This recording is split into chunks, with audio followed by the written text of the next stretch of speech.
United Nations ഐക്യരാഷ്ട്രസഭ ശരിക്കും പരാജയപ്പെട്ടോ? അല്ലെങ്കിൽ എവിടെയാണ് യുണൈറ്റഡ് നേഷൻസ്? ഇപ്പോൾ Iran, Israel, United States of അമേരിക്കയുടെ വാർ നടക്കുമ്പോഴും ഗൾഫിൽ ഇത്രയും പ്രശ്നങ്ങൾ നടക്കുമ്പോഴും ഓയിൽ ക്രൈസിസ് ലോകത്തുള്ളപ്പോഴും സ്വാഭാവികമായിട്ടും ഒരു ചോദ്യം നിങ്ങൾ ചോദിച്ചേക്കാം, ചിലപ്പോൾ നമ്മളോട് തന്നെ ചോദിച്ചേക്കാം, ശരിക്കും യുണൈറ്റഡ് നേഷൻസ് എന്താണ് ഇവിടെ ചെയ്യുന്നത്? കഴിഞ്ഞ കുറേ വർഷങ്ങളായിട്ട് ശരിക്കും UNOന് അല്ലെങ്കിൽ യുണൈറ്റഡ് നേഷൻസ് ഓർഗനൈസേഷൻ, ഐക്യരാഷ്ട്ര സഭയ്ക്കൊക്കെ ഒരു യുദ്ധം തടയാൻ സാധിച്ചിട്ടുണ്ടോ?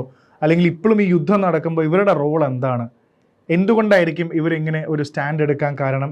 അല്ലെങ്കിൽ ചില ആൾക്കാർ പറയുന്നു UN-ന്റെ സ്ട്രക്ചർ മൊത്തം മാറ്റി എഴുതണം. ഇന്ത്യ പോലത്തെ ഒരുപാട് രാജ്യങ്ങളുണ്ട്, ഇപ്പോഴും പെർമനൻറ്റ് മെമ്പേഴ്സ് അല്ല ഇന്ത്യ. അങ്ങനെയാണെങ്കിൽ ലോകത്ത് ഇത്രയും പോപ്പുലേഷനുള്ള ഇന്ത്യ, ആഫ്രിക്ക പോലത്തെ രാജ്യങ്ങളൊന്നും ഇവിടെ പെർമനൻറ്റ് വോയിസ് കേൾപ്പിക്കുന്നില്ലെങ്കിൽ പിന്നെ ആ ഒരു ഇൻ്റർനാഷണൽ ഓർഗനൈസേഷന് എന്ത് വാല്യൂ ആണ് ഉള്ളതെന്നുള്ളൊരു ചോദ്യമുണ്ട്. മറിച്ച് UN എന്ന് പറയുന്നത് ഒരു പെർട്ടിക്കുലർ ഏജൻസി മാത്രമല്ലല്ലോ, ഒരുപാട് ഏജൻസീസ് ഉണ്ട്. UNICEF, WHO, UNHCR, ഈ ഏജൻസീസിൻ്റെ റീഹാബിലിറ്റേഷനും പ്രവർത്തനങ്ങളെല്ലാം നന്നായി നടക്കുന്നുണ്ട്. UN-ന്റെ റീസെൻ്റ് ആയിട്ടുള്ള കുറേ ഇഷ്യൂസ് ബേസ് ചെയ്തിട്ട് UN-ന്റെ സ്റ്റാൻഡ് എന്താണെന്ന് നമുക്ക് മനസ്സിലാക്കാം.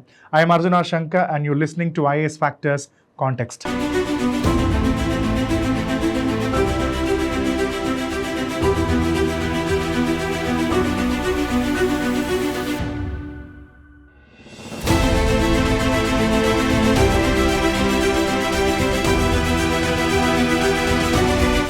യുണൈറ്റഡ് നേഷൻസിന് വേണ്ടത്ര പവർ ഇല്ല എന്ന് പറഞ്ഞുകൊണ്ടായിരിക്കാം ചിലപ്പോൾ ഡൊണാൾഡ് ട്രംപ് തന്നെ പുതിയ ബോർഡ് ഓഫ് പീസ് എന്ന് പറയുന്ന ട്രംപിൻ്റെ board of peace recently launch ചെയ്തത്. ഒരുപാട് ആൾക്കാർ ഇതിൽ ഇംപ്രസ്ഡ് ആയിട്ട് ഇതിൽ പങ്കെടുക്കുകയും ഇതിൽ ജോയിൻ ചെയ്യാനൊക്കെ പറയുന്നുണ്ട്. ഇതിൻ്റെ അജണ്ട എല്ലാം സെറ്റ് ചെയ്യുന്നത് ഡൊണാൾഡ് ട്രംപാണ്. ഡൊണാൾഡ് ട്രംപ് സെറ്റ് ചെയ്യുന്ന ഒരു ഗ്രൂപ്പാണ് ഇതിന് എലക്ട് ചെയ്യുന്നത്. ഒരു 9 മെമ്പർ എക്സിക്യൂട്ടീവ് ബോർഡുണ്ട്. ഇവർ ബേസിക്കലി ഗാസയിൽ നടന്ന പ്രശ്നങ്ങൾ റീകൺസ്ട്രക്ട് ചെയ്യാൻ വേണ്ടിയും ഗാസേനെ ഒരു റീകൺസ്ട്രക്ട് ചെയ്യാൻ വേണ്ടിയുള്ള ഒരു പ്രപ്പോസൽ എന്ന രീതിയിൽ ഈ ബോർഡ് കൊണ്ടുവന്നു. അങ്ങനെ പല രാജ്യങ്ങളും ഇതിന് മെമ്പർഷിപ്പ് എടുക്കാൻ തീരുമാനിക്കുന്നുണ്ട്. $1 ബില്യൺ ഇതിൻ്റെ എൻട്രി ഫീ ആയിട്ട് പറയുന്നുണ്ട്. പല രാജ്യങ്ങളും ഓൾറെഡി ജോയിൻ ചെയ്തു എന്ന് പറയുന്നുണ്ട്. അപ്പോൾ ഈ ട്രംപിൻ്റെ ബോർഡ് ഓഫ് പീസ് പോലും വരുമ്പോൾ ഇവിടെ പറയുന്നൊരു പ്രധാനപ്പെട്ട ആസ്പെക്റ്റ് എന്ന് പറഞ്ഞാൽ UN-ന്റെ പവർ ഇപ്പോൾ പണ്ടത്തെ പോലെ ഉണ്ടോ? അല്ലെങ്കിൽ UN ഒരു എഫക്റ്റീവായിട്ടൊരു യുദ്ധം തടയാൻ സാധിക്കുന്നില്ല. പല ആൾക്കാരും പറഞ്ഞ വലിയൊരു ക്രിറ്റിസിസമാണ് UN is still on its paper. The theories are still in its paper. പേപ്പറിൽ എഴുതി കുറേ വാചകങ്ങൾ മാത്രമേ ആണോ ഉള്ളത് എന്നുള്ളത് നമുക്ക് കൂടുതൽ എക്സാമ്പിൾസിലൂടെ നമുക്ക് അറിയാം. എന്തായാലും അതിന് UN-ന്റെ ഒരു തുടക്കം തൊട്ട് UN ചാർട്ടറിൽ എന്തൊക്കെയാണ് പറഞ്ഞിരിക്കുന്നതും UN-ന്റെ ഒരു സ്കോർ കാർഡ് പോലെ, നമ്മളൊരു പ്രോഗ്രസ് കാർഡ് പോലെ തന്നെ നമുക്ക് UN-നെ ഒന്ന് അനലൈസ് ചെയ്ത് നോക്കാം. യുണൈറ്റഡ് നേഷൻസിൻ്റെ തുടക്കം തന്നെ 2ാം ലോക മഹായുദ്ധത്തിന് ശേഷം, കാരണം ഇതിനു മുന്നേ ഓർഗനൈസേഷൻസ് ഉണ്ടായിരുന്നു. ലീഗ് ഓഫ് നേഷൻസ് എന്ന് പറഞ്ഞൊരു ഓർഗനൈസേഷൻ ഉണ്ട്. അതിനുശേഷം ലോകമഹായുദ്ധം വന്നു. സെക്കൻഡ് വേൾഡ് വാറിന് ശേഷം അങ്ങനെ 1945 ജൂൺ സമയത്ത് ഇവരൊരു വലിയ തീരുമാനം എടുക്കുകയും 24 ഒക്ടോബർ 1945 UN ഡേ ആയിട്ടാണ് കാണുന്നത്. 50ഓളം രാജ്യങ്ങൾ സാൻ ഫ്രാൻസിസ്കോയിൽ വെച്ച് UN-ന്റെ ചാർട്ടർ ഒപ്പുവെച്ചു. പിന്നീട് നോക്കിക്കഴിഞ്ഞാൽ ഒരുപാട് രാജ്യങ്ങൾ UN-ന്റെ അംഗത്വം എടുക്കുകയും ചെയ്തു. സോ അമേരിക്കയിൽ ന്യൂയോർക്കിൽ ഇതിൻ്റെ പ്രധാനപ്പെട്ട ഓഫീസുണ്ട്. മറ്റ് പ്രധാന രാജ്യങ്ങളിലും പ്രധാനപ്പെട്ട സിറ്റീസിലും ജനീവ, വിയന്ന, നൈറോബി, ഹേഗ്, സ്യൂറിച്ച്, അങ്ങനെ ഒരുപാട് സ്ഥലങ്ങളിൽ UN-ന്റെ ഓഫീസസും ഉണ്ട്. ഒരു പ്രധാനപ്പെട്ട ഒരു ഒറ്റ ഓർഗനൈസേഷൻ അല്ലല്ലോ, ഇതിന് ഒരുപാട് ഏജൻസീസ് ഉണ്ടല്ലോ. UN-ന്റെ ഒരുപാട് ഏജൻസീസ് ഉണ്ട്. UNICEF, UNHCR, WHO, നമ്മളറിയുന്ന UN-ന്റെ ഒരുപാട് ഏജൻസീസ് എല്ലാം പല രീതിയിൽ റീഹാബിലിറ്റേഷനും കാര്യങ്ങളും പ്രവർത്തനങ്ങളും ഡെവലപ്മെൻറ്റ് ആക്ടിവിറ്റീസും നടത്തുന്നുണ്ട്. അപ്പോൾ ഇതെല്ലാം UN-ന്റെ ഒരു തുടക്കത്തിൻ്റെ കഥ. ഇനി പതുക്കെ നമ്മൾ നോക്കിക്കഴിഞ്ഞാൽ UN-ന്റെ പ്രിയാമ്പിൾ, നമ്മൾ ഇന്ത്യൻ കോൺസ്റ്റിറ്റ്യൂഷൻ നോക്കുന്ന പോലെ തന്നെ, ഒരു ഭരണഘടന പോലെ തന്നെ UN-ന്റെ ഒരു പ്രിയാമ്പിൾ ഉണ്ട്. അതിൻ്റെ ചാർട്ടറിൽ എഴുതിയിട്ടുണ്ട്. UN-ന്റെ പ്രിയാമ്പിളിൽ വളരെ വ്യക്തമായി എഴുതിയിട്ടുണ്ട്, we the peoples of united nations are determined to save the future generation from the scourge of war which in our life time twice we have witness the untold misery for a future generation. അപ്പോൾ ഇങ്ങനത്തെ സംഭവം എഴുതിയിരിക്കുമ്പോൾ പറയുന്നുണ്ട്, നമ്മുടെ ഉത്തരവാദിത്തമാണ് മെമ്പേഴ്സിൻ്റെ വരാൻ പോകുന്ന തലമുറയെ സ്കൗർജ് of വാർ, യുദ്ധത്തിൻ്റെ ഭീതിയിൽ നിന്നും പ്രൊട്ടക്റ്റ് ചെയ്യാനും ഒരു യുദ്ധം ഉണ്ടാവാതിരിക്കാനും ഒരുപാട് മരണങ്ങൾ ഒഴിവാക്കാനും വേണ്ടി നമ്മുടെ കമ്മിറ്റ്മെൻറ്റാണ്. ഞങ്ങളുടെ ജീവിതത്തിൻ്റെ ഒരു ലൈഫ് ടൈമിൽ ഞങ്ങൾ 2 മഹായുദ്ധങ്ങൾ കണ്ടു. അത് ലോക ജനതയ്ക്ക് എത്ര വലിയ ഒരു സോറോ, വലിയൊരു പ്രശ്നങ്ങളാണ് ക്രിയേറ്റ് ചെയ്തതെന്നല്ല ഞങ്ങൾക്ക് കാണാൻ പറ്റി.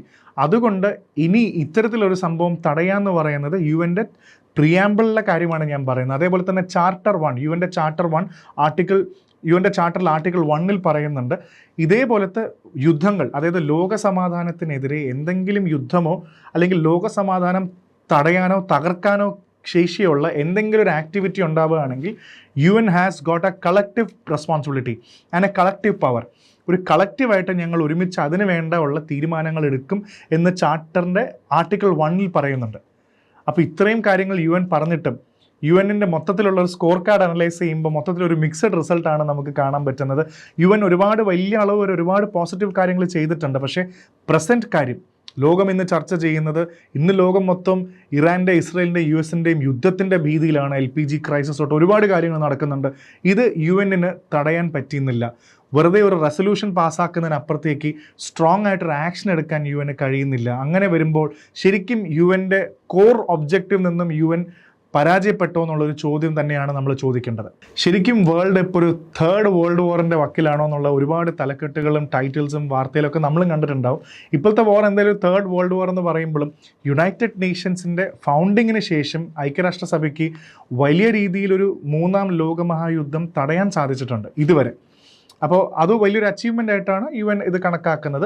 അതുമാത്രമല്ല, പിന്നീട് വന്ന ലോകത്ത് വന്ന ഒരുപാട് യുദ്ധങ്ങളിലും UN വലിയൊരു രീതിയിൽ ഇൻഫ്ലുവൻസ് ചെലുത്താൻ സാധിച്ചിട്ടുണ്ട്. അത് 1948 ബെർലിൻ ഇഷ്യൂ ആണെങ്കിലും, ക്യൂബൻ മിസൈൽ ക്രൈസിസിൻ്റെ സമയമാണെങ്കിലും, ഗൾഫ് വാറിൻ്റെ സമയം, ഇറാഖും കുവൈറ്റും തമ്മിലുള്ള യുദ്ധത്തിൻ്റെ സമയത്തിലാണെങ്കിലും UN ഒരു ഇൻഫ്ലുവൻസ് ചെലുത്താൻ സാധിച്ചിട്ടുണ്ട്. അതുപോലെ തന്നെ ന്യൂക്ലിയർ ഡിറ്ററൻസ് UN പ്രധാനപ്പെട്ട ഒരു പോളിസിയും കൂടാണ്. ഹിറോഷിമ നാഗസാക്കിക്ക് ശേഷം ലോകത്ത് അങ്ങനെ വലിയൊരു ന്യൂക്ലിയർ എക്സ്പ്ലോഷനിലൂടെ വലിയ രീതിയിൽ മാസ് സ്കെയിലിൽ മരണങ്ങൾ തടയാൻ UN ഡെഫിനറ്റ്ലി സാധിച്ചിട്ടുണ്ട്. അപ്പോൾ ഇതെല്ലാം UN ഒരു സക്സസ് ഫോമിൽ തന്നെയാണ് നമ്മളെ കാണിക്കുന്നത്. പിന്നെ ഏറ്റവും കൂടുതൽ നമുക്ക് കാണാൻ പറ്റുന്നത് ഡീകൊളനൈസേഷൻ പ്ലാൻ.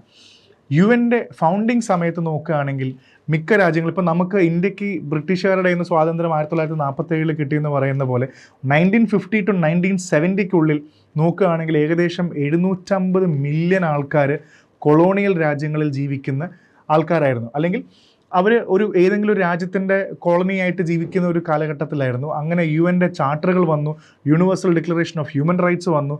ഹ്യൂമൻ റൈറ്റ്സ് പറയുന്നതെന്ന് പറഞ്ഞാൽ ഇനി നമ്മൾ ഏതെങ്കിലും ഒരു രാജ്യത്തിൻ്റെ അടിമയായി കഴിയേണ്ട ആവശ്യമില്ല, അത് ഹ്യൂമൻ റൈറ്റ് വയലേഷനാണ്. അപ്പോൾ UN ഒരുപാട് ഡീകൊളനൈസേഷൻ കമ്മിറ്റികൾ മുന്നോട്ട് വന്നു. ഒത്തിരി രാജ്യങ്ങൾ ഇൻഡിപെൻഡൻസ് ക്ലെയിം ചെയ്തു. ശരിക്കും 1950 മുതൽ 1965 വരെ നോക്കുകയാണെങ്കിൽ ഏകദേശം 41ഓളം എക്സ് കൊളോണിയൽ രാജ്യങ്ങൾ, പണ്ട് കോളനികളായിരുന്ന രാജ്യങ്ങൾ സ്വാതന്ത്ര്യം ലഭിക്കുകയും അവർ UN ജോയിൻ ചെയ്യുകയും ചെയ്തിട്ടുണ്ട്. സോ UN ഡീകൊളനൈസേഷനിൽ വലിയൊരു പങ്ക് അവർക്ക് UN ഡെഫിനറ്റ്ലി അത് വഹിച്ചിട്ട് തന്നെയുണ്ട്. പിന്നെ പ്രധാനപ്പെട്ട UN അച്ചീവ്മെൻ്റ് ആയിട്ട് കാണുന്നത് അഭയാർത്ഥികളാണ്, റെഫ്യൂജീസ് ആൻഡ് ഡിസ്പ്ലേസ്ഡ് പീപ്പിൾ. എത്ര മില്യൺ ഓഫ് ആൾക്കാരാണ് പല രാജ്യങ്ങളിൽ നിന്നും ഡിസ്പ്ലേസ്ഡ് ആയത്. ഇവരെ മാറ്റി പാർപ്പിക്കാനും ഇവർക്ക് റീഹാബിലിറ്റേഷൻ കൊടുക്കാനും UN അഭയാർത്ഥികൾക്ക് വേണ്ടിയുള്ള വലിയൊരു വിങ് തന്നെ പ്രവർത്തിക്കുന്നുണ്ട്.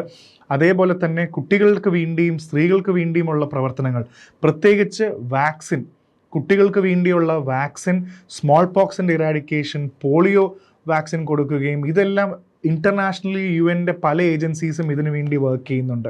അപ്പോൾ ഇതും ഒരു അച്ചീവ്മെൻറ്റ് തന്നെയാണ്. പിന്നെ UN വേൾഡ് ഫുഡ് പ്രോഗ്രാം ഉണ്ട്. 2020 നോബൽ സമ്മാനം വരെ ഇതിന് കിട്ടി. 100 കണക്കിന് മില്യൺസ് ഓഫ് പീപ്പിൾ ഒരു ദിവസം, ഒരു വർഷം നോക്കുകയാണെങ്കിൽ എത്രയോ രാജ്യങ്ങൾ, അക്രോസ് രാജ്യങ്ങളിൽ ഇവർക്ക് ഭക്ഷണം എത്തിച്ചു കൊടുക്കുന്നുണ്ട് UN ഫുഡ് പ്രോഗ്രാം. അതേപോലെ UN ഡെവലപ്മെൻറ്റൽ കാര്യങ്ങൾ, ഇപ്പോൾ UNDP നോക്കിക്കഴിഞ്ഞാണെങ്കിൽ പോവർട്ടി ഇറാഡിക്കേഷനും ഒരുപാട് കാര്യങ്ങളുണ്ട്. പണ്ട് മില്ലേനിയം ഡെവലപ്മെൻറ്റ് ഗോൾ എന്ന് പറഞ്ഞ സംഭവം ഇപ്പോൾ സസ്റ്റൈനബിൾ ഡെവലപ്മെൻറ്റ് ഗോൾ എന്ന് പറഞ്ഞ പോലെ ഒരുപാട് കാര്യങ്ങളിലും വർക്ക് ചെയ്യുന്നുണ്ട് UN ഈ ഒരു കാര്യങ്ങൾ. പിന്നെ നോക്കിക്കഴിഞ്ഞാൽ UN മറ്റ് അച്ചീവ്മെൻറ്റ്സ് നോക്കുമ്പോൾ UN പീസ് കീപ്പിംഗ് ഫോഴ്സാണ്. പല രാജ്യങ്ങളിലും ക്രൈസിസുകൾ, ഇൻറ്റേർണൽ ക്രൈസിസ് ഉണ്ടാകുന്ന സമയത്ത് UN പീസ് കീപ്പിംഗ് ഫോഴ്സ് വളരെയധികം വലിയൊരു പങ്ക് വഹിച്ചിട്ടുണ്ട്. അതിൽ നോക്കുകയാണെങ്കിൽ ഏറ്റവും കൂടുതൽ കാലം സൈപ്രസ്, ഗ്രീക്ക്, തുർക്കിഷ് സൈപ്രസിലുണ്ടായിരുന്ന വലിയ ക്രൈസിസ് UN തടയാൻ സാധിച്ചു എന്നാണ് നമുക്ക് മനസ്സിലാക്കാൻ പറ്റുക. അതേപോലെ തന്നെ ലാറ്റിൻ അമേരിക്കയിലും ആഫ്രിക്കയിലും ഇപ്പോൾ Timor Leste, El Salvador, Mozambique, Libya തുടങ്ങിയ ഒരുപാട് രാജ്യങ്ങളിൽ ഇൻറ്റേർണൽ ക്രൈസിസ് ഉണ്ടായപ്പോഴെല്ലാം UN പീസ് കീപ്പിംഗ് ഫോഴ്സ് അവരെ വളരെയധികം സഹായിച്ചിട്ടുണ്ട്. അതുമാത്രമല്ല, universal declaration of human rights നമ്മൾ സംസാരിച്ചു, അത് വലിയൊരു അച്ചീവ്മെൻ്റാണ്. ലോകത്ത് മൊത്തം പല ഭാഗങ്ങളിലും കൂട്ടക്കൊല നടക്കുന്ന ഒരു കാലഘട്ടമായിരുന്നു.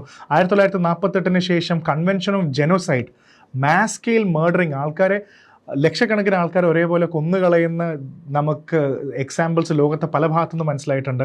അപ്പോൾ കൺവെൻഷൻ ഓഫ് ജെനോസൈഡ് എന്ന് പറയുന്ന മാസ് കില്ലിംഗ് നിർത്താൻ വേണ്ടിയും UN ഒരുപാട് രീതിയിൽ പ്രവർത്തിക്കാൻ സാധിച്ചിട്ടുണ്ട്. ഇതെല്ലാം UN അച്ചീവ്മെൻറ്റ്സ് ആണ്. പക്ഷേ അപ്പുറത്തെ സൈഡിൽ നമ്മൾ ചർച്ച ചെയ്യുമ്പോൾ UN തടയാൻ പറ്റാത്ത പല കാര്യങ്ങളും ഉണ്ടായിട്ടുണ്ട്. എന്തായിരിക്കും അതിൻ്റെ കാരണമെന്ന് പറഞ്ഞു കഴിഞ്ഞാൽ അത് നമുക്ക് ഡിസ്കസ് ചെയ്യാം. വീറ്റോ പാരാലിസിസ്, ഇത് തന്നെയാണ് പ്രധാനപ്പെട്ട UN ഏറ്റവും വലിയ നെഗറ്റീവ് ഫാക്ടർ. എന്തൊക്കെ പോസിറ്റീവ്സ് പറഞ്ഞാലും UN എവിടെയൊക്കെ ഒരു റെസൊല്യൂഷൻ പാസ്സാക്കണമെങ്കിൽ UN സ്ട്രക്ചർ അനുസരിച്ചിട്ട് P5 രാജ്യങ്ങളുണ്ട്, പെർമനൻറ്റ് മെമ്പേഴ്സ് എന്ന് പറയുന്നത്. ഇന്ത്യ ഇടയ്ക്കിടയ്ക്ക് ഒരുപാട് ശബ്ദമുണ്ടാക്കാറുണ്ട്, വോയിസ് ഉണ്ടാക്കാറുണ്ട്, അതായത് ഞങ്ങളെ പെർമനൻറ്റ് മെമ്പർ ആക്കണം UN എന്ന് പറയുമ്പോൾ P5 മെമ്പേഴ്സ് എന്ന് പറയുമ്പോൾ തന്നെ ലോകത്തെ ഏറ്റവും ഇമ്പോർട്ടൻ്റ് ആയിട്ടുള്ള രാജ്യങ്ങൾ നമ്മൾ എടുത്തു നോക്കിക്കഴിഞ്ഞാൽ അമേരിക്കയുടെ ഇൻട്രസ്റ്റ് ഒരുപാടുണ്ട്, യുണൈറ്റഡ് കിങ്ഡം, അതേപോലെ തന്നെ ഫ്രാൻസ്, ഈ 3 രാജ്യങ്ങൾക്കും P5 ഉണ്ട്.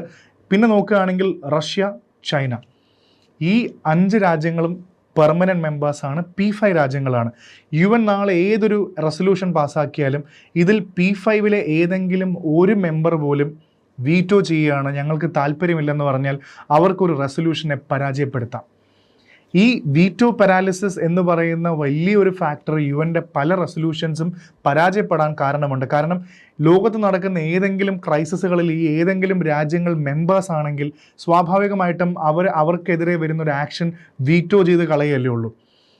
ഇപ്പോൾ ഉദാഹരണത്തിന് UN അമേരിക്കയ്ക്കെതിരെ ഇപ്പോൾ ഒരു വലിയൊരു ആക്ഷൻ എടുത്തു ഇറാൻ കേസിൽ. ഡെഫിനറ്റ്ലി അമേരിക്കയ്ക്കെതിരെ റെസൊല്യൂഷൻ വന്നു കഴിഞ്ഞാൽ എനിക്ക് റെസൊല്യൂഷൻ വേണ്ടെന്ന് അമേരിക്ക വീറ്റോ ചെയ്താൽ അത് പോയി. മറിച്ച് റഷ്യ യുക്രൈൻ വാറിൽ പിന്നെയും ആലോചിക്കുക, റഷ്യക്കെതിരെ മൂവ്മെൻറ്റ് വന്നു, റഷ്യ P5 മെമ്പറാണ്, റഷ്യയ്ക്ക് വേണമെങ്കിൽ വീറ്റോ ചെയ്യാം. അങ്ങനെ വരുമ്പോൾ ഈ വീറ്റോ പാരാലിസിസ് കാരണം പ്രധാനപ്പെട്ട തീരുമാനങ്ങൾ എടുക്കാൻ പറ്റാണ്ടായി. UN പരാജയങ്ങൾ നോക്കിക്കഴിഞ്ഞാൽ ഒരുപാട് കേസസ് ഉണ്ട്. UN സക്സസ്ഫുള്ളി ഫങ്ഷൻ ചെയ്യാൻ പറ്റാത്ത കേസസ് ഒരുപാട് ഉണ്ടായിട്ടുണ്ട്.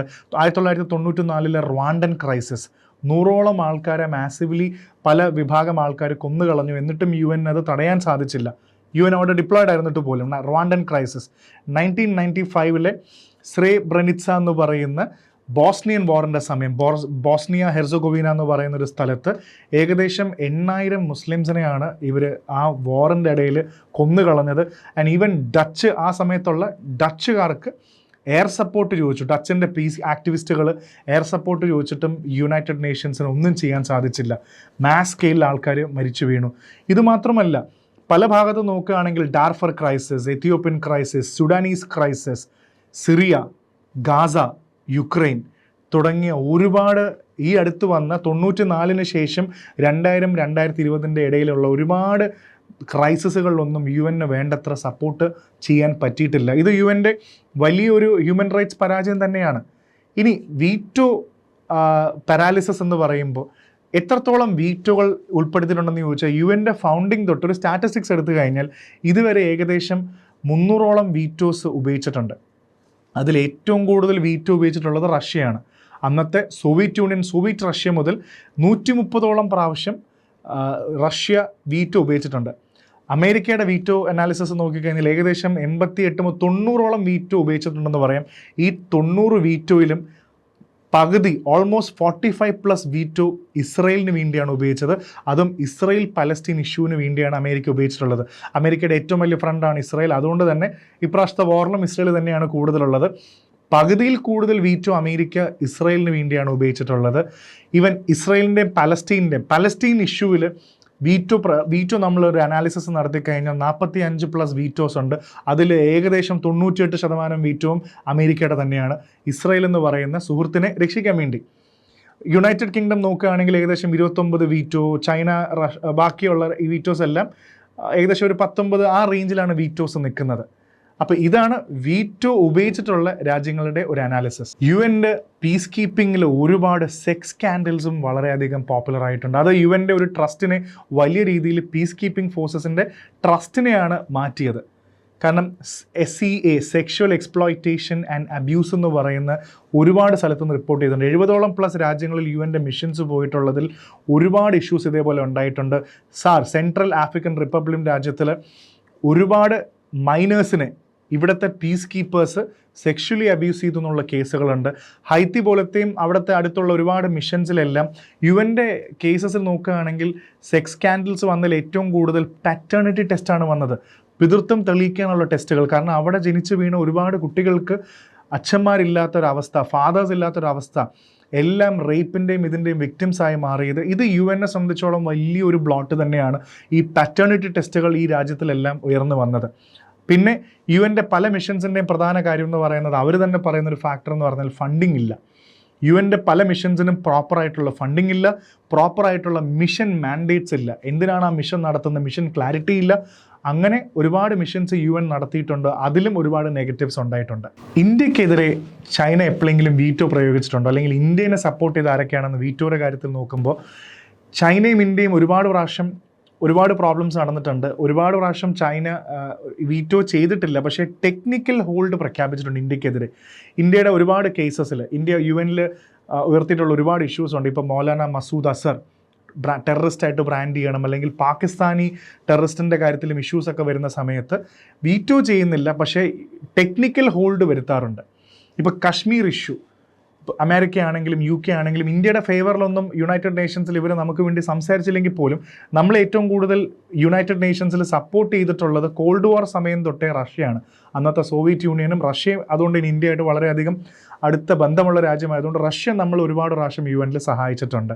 ഇത് UN-ൻ്റെയും ചൈനയുടെയും ഇന്ത്യയുടെയും വീറ്റോ ആംഗിളാണ് നമ്മളിപ്പോൾ ചർച്ച ചെയ്തത്. ഇനി ശരിക്കും ഇപ്പോഴത്തെ ഇറാൻ ഇസ്രായേൽ അമേരിക്കൻ യുദ്ധത്തിൽ ശരിക്കും യുണൈറ്റഡ് നേഷൻസിന് ഈ യുദ്ധം തടയാൻ പറ്റുമായിരുന്നു? യുണൈറ്റഡ് നേഷൻസ് ഇവിടെ ഒന്നും ചെയ്തൊന്നുമില്ല. അവർ ആക്ച്വലി ഒരു റെസൊല്യൂഷൻ പാസ്സാക്കി. ഹ്യൂമൻ റൈറ്റ്സ് കൗൺസിൽ ഇതിനെതിരെ ഭയങ്കര ചർച്ചകൾ നടത്തി. അവിടെ നടന്ന അറ്റാക്ക്, ഗൾഫ് രാജ്യങ്ങളിൽ ഇറാൻ എയർ സ്ട്രൈക്ക് നടത്തിയൊക്കെ കണ്ടം ചെയ്തു എന്നല്ലാതെ ശക്തമായിട്ടൊരു ആക്ഷൻ എടുക്കാൻ പറ്റുമെന്ന് ചോദിച്ചാൽ, ശരിക്കും നിയമപരമായിട്ട് പറ്റുമോ എന്ന് ചോദിച്ചാൽ UN ചാപ്റ്റർ 7 അനുസരിച്ചിട്ട് UN വേണമെങ്കിൽ സിറ്റുവേഷൻ ഇൻ ഡേഞ്ചർ എന്ന് പറയുന്ന ഒരു ഡേഞ്ചറസ് സിറ്റുവേഷൻ ഇവിടെ റെഡി ആയിട്ടുണ്ട് എന്ന് പറയുന്ന ഒരു ക്ലോസ് വേണമെങ്കിൽ UN ഇൻവോക്ക് ചെയ്യാം. ഡേഞ്ചറസ് സിറ്റുവേഷൻ ഇൻവോക്ക് ചെയ്യാൻ പറ്റും. അങ്ങനെ ഡേഞ്ചറസ് സിറ്റുവേഷൻ വന്നു കഴിഞ്ഞാൽ UN കയ്യിൽ ഒരുപാട് ആക്ഷൻസ് ഉണ്ട്. യുദ്ധം നിർത്തലാക്കാൻ വേണ്ടി ഇമ്മീഡിയറ്റ്ലി തീരുമാനങ്ങൾ എടുക്കാം, മിലിറ്ററി ആക്ഷൻസ് എടുക്കാൻ പറ്റും, air strike, naval blockade, non military സംഭവങ്ങൾ ചെയ്യാൻ പറ്റും. ഇപ്പോൾ സാങ്ഷൻസ് പ്രഖ്യാപിക്കാം, ഡിപ്ലോമാറ്റിക് ഐസൊലേഷൻ, ഇങ്ങനെ UN കുറേ പരിപാടികൾ ചെയ്യാനുള്ള പവറുണ്ട്. ശരിക്കും ഇതെല്ലാം പേപ്പറിലാണ്, പക്ഷേ ഇതൊന്നും UN ഇവിടെ ചെയ്യുന്നില്ല. കാരണം ഇവിടെ നേവൽ ബ്ലോക്കേഡോ എയർ സ്ട്രൈക്കോ ചെയ്ത് UN സ്വന്തമായിട്ട് പവറില്ലല്ലോ, മറ്റ് മെമ്പർ സ്റ്റേറ്റ്സ് സഹായിച്ചാലേ ഉള്ളൂ. പക്ഷേ ഇവിടുത്തെ മെമ്പർ സ്റ്റേറ്റ്സ് എന്ന് പറയുമ്പോൾ US ഓൾറെഡി യുദ്ധത്തിൻ്റെ ഭാഗമാണ്. അതുകൊണ്ട് തന്നെ ഇവിടെ ഒരു ആക്ഷൻ എടുക്കണമെന്ന് പറഞ്ഞാൽ ഉറപ്പായിട്ടും US-നെതിരെ ആക്ഷൻ എടുക്കുക എന്ന് പറയുന്നത് തന്നെയാണ്. അങ്ങനെ എടുത്തു കഴിഞ്ഞാൽ UN ഉറപ്പായിട്ടും ഇത് വീറ്റോ ചെയ്ത്, USA ഉറപ്പായിട്ടും അമേരിക്ക ഉറപ്പായിട്ടും ഇത് വീറ്റോ ചെയ്ത് കളയും. അപ്പോൾ in paper UN dangerous situation പ്രഖ്യാപിച്ചിട്ട് ഈ പ്രശ്നം ഇപ്പോൾ അവസാനിപ്പിക്കാം. അതുകൊണ്ട് തന്നെയാണ് വീറ്റോ പാരാലിസിസ് ആണ് ഇവിടുത്തെ ഏറ്റവും വലിയ പ്രശ്നം. പിന്നെ UN ഒരു മൊത്തത്തിലുള്ള സ്ട്രക്ചർ ഇത് മാറേണ്ട സമയമായി എന്ന് വിശ്വസിക്കുന്ന ഒരുപാട് രാജ്യങ്ങൾ ഇന്ന് ലോകത്തുണ്ട്. 1945 രണ്ടാം ലോകമഹായുദ്ധത്തിന് ശേഷം ആ ഒരു റിയാലിറ്റി ഉൾക്കൊണ്ടിട്ടാണ് ഈ ഒരു UN ഉണ്ടാക്കിയിട്ടുള്ളത്. ഒരു തരത്തിൽ സെക്കൻഡ് വേൾഡ് വാറിൻ്റെ ഒരു തോട്ട് പ്രോസസ്സാണ് ഇവിടെ റിയാലിറ്റി കൊണ്ടുവരുന്നത്.